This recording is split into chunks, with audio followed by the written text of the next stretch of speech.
చిత్తూరు జిల్లా వీకోటలో ఏపీ రజక ఎస్సీ సాధన కమిటీ ఆధ్వర్యంలో 7వ రౌండ్ టేబుల్ సమావేశం నిర్వహించారు.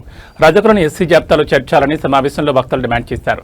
కమిటీ కార్యదర్శి సోమశేఖర్ అధ్యక్షత జరిగిన సమావేశానికి కన్వీనర్ అక్కినపల్లి లక్ష్మయ్య ముఖ్య అతిథిగా హాజరై రజకుల చిరకాల డిమాండ్ సాధన కోసం ఐక్యంగా పోరాడాలని పిలుపునిచ్చారు. రజకులను పలు రాష్ట్రాల్లో ఎస్సీ ఎస్టీ వర్గాలు గుర్తించారని, ఏపీలో మాత్రం బీసీ ఏ కేటగిరీలో కొనసాగుతున్నారని వక్తలు తెలిపారు.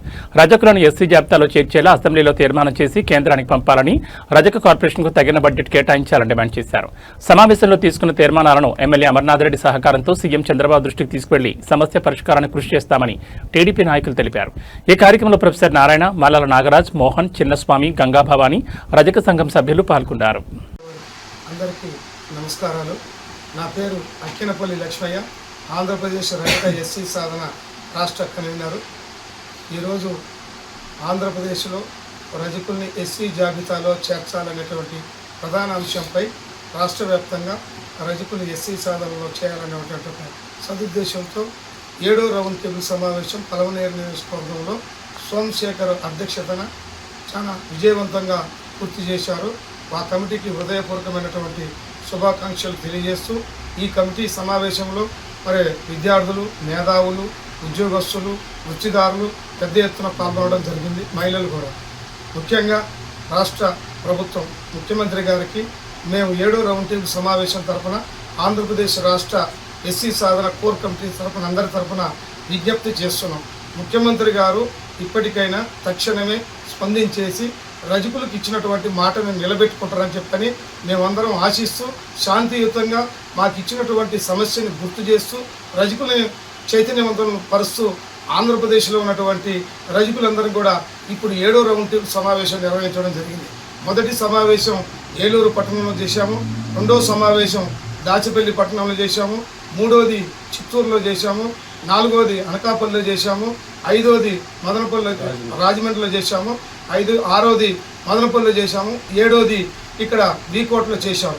ఇప్పటి వరకు రజకులందరూ కూడా పెద్ద ఎత్తున ముఖ్యమంత్రి గారు ఇచ్చినటువంటి మాటని నిలబెట్టుకుంటారని చెప్పేసి అని శాంతియుతంగా మేమందరం కూడా చట్ట ప్రకారంగా ప్రభుత్వాన్ని ఒప్పించి ముఖ్యమంత్రి గారు అయితేనే ఈ రజకులను ఎస్సీ జాబితాలో చేరుస్తారని చెప్పని ఒక నమ్మకంతో మేమందరం కూడా ఎన్డీఏ కూటమికి 2024లో వాళ్ళు ఇచ్చినటువంటి మాటకు కట్టుబడి ఉంటారని చెప్పని మేమందరం విజ్ఞప్తి చేస్తూ ముఖ్యమంత్రి గారికి తక్షణమే అధ్యయన కమిటీని వేసేసి అసెంబ్లీ తీర్మానం చేసి కేంద్ర ప్రభుత్వానికి సిఫారసు చేసి పెద్దన్న పాత్ర పోషిస్తూ ఎస్సీ రజక సాధికార కమిటీ కోర్ కమిటీ సభ్యుల్ని చిత్తూరు జిల్లా రజక సంఘాల వ్యవస్థాపక అధ్యక్షుడు. ఈరోజు రాష్ట్ర వ్యాప్తంగా కూడా చిరకాల వాంఛినటువంటి షెడ్యూల్ కులాల జాబితాలో చేర్పించే విషయం పైన రాష్ట్ర వ్యాప్తంగా అనేక సంవత్సరాలుగా ఉద్యమాలు నడిపినటువంటి అలాంటి వాళ్ళందరూ కూడా ఒక ఐక్యత రౌండ్ టేబుల్ సమావేశం ఏర్పాటు చేస్తూ అందులో ఒక మంచి నాయకుడిని కన్వీనర్గా ఎన్నుకొని సీనియర్ నాయకులుగా, జాతీయ నాయకులైన, రాష్ట్ర నాయకులైన అందరూ కూడా కోర్ కమిటీ సభ్యులుగా అందరూ కూడా ముక్త కంఠంతో ఒకే నినాదం రజకుల్ని ఎస్సీ జాబితాలో చేర్పించే విషయం. నేను కూడా ఒక పార్టీలో తెలుగుదేశం పార్టీ సీనియర్ నాయకుడైన జాతీయ ప్రయోజనం దగ్గర రాజీ పోవడానికి సిద్ధంగా లేదు. మేము గౌరవ ముఖ్యమంత్రి నారా చంద్రబాబు నాయుడు గారికి, కూటమి ప్రభుత్వానికి ఒకటే మాట్లాడుతున్నాం. తమరు ఏదైతే 2024 ఎన్నికల మేనిఫెస్టోలో చెప్పిన విధంగా వడ్డీరులకు, మైన్స్లో, క్వారీల్లో రాయితీలు ఇచ్చారు 35%. కళ్ళు గీత కార్మికులకు వైన్స్లో, బార్లలో మీరు 30% రిజర్వేషన్ ఇచ్చారు. నాయి బ్రాహ్మణులకి టీటీడీ బోర్డు మెంబర్లుగా, అన్ని దేవాలయాలకు ట్రస్ట్ బోర్డు మెంబర్లుగా పెట్టారు.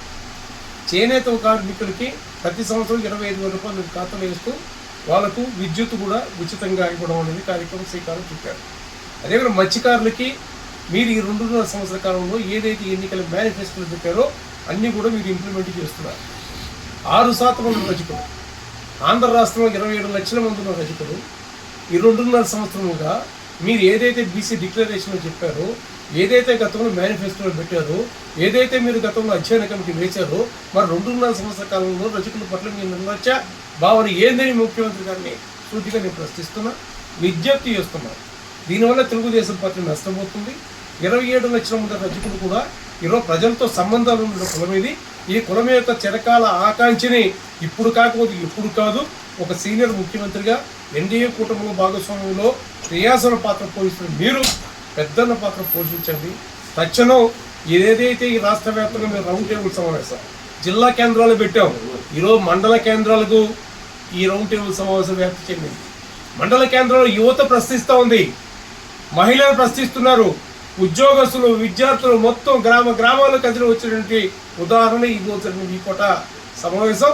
ఈ వీకోట సమావేశం 3 రోజుల వ్యవధిలో మా సోము అధ్యక్షత వాళ్ళ కమిటీ బృందం చాలా చక్కగా ఏర్పాటు చేశారు. ఒక మంచి సందేశాన్ని ముఖ్యమంత్రి గారి నియోజకవర్గం కుప్పంలో ఒక సీనియర్ ఎమ్మెల్యేగా ఉన్నటువంటి పలమనేరు నియోజకవర్గంలో రజకుల యొక్క ఆకాంక్షలు, రజకుల యొక్క సమస్యల్ని ప్రభుత్వం దృష్టికి మేము విజ్ఞప్తి చేస్తూ మేము మొరబెట్టుకుంటున్నాం. అయ్యా, ఇది ఖర్చులతో కూడుకున్నటువంటి పని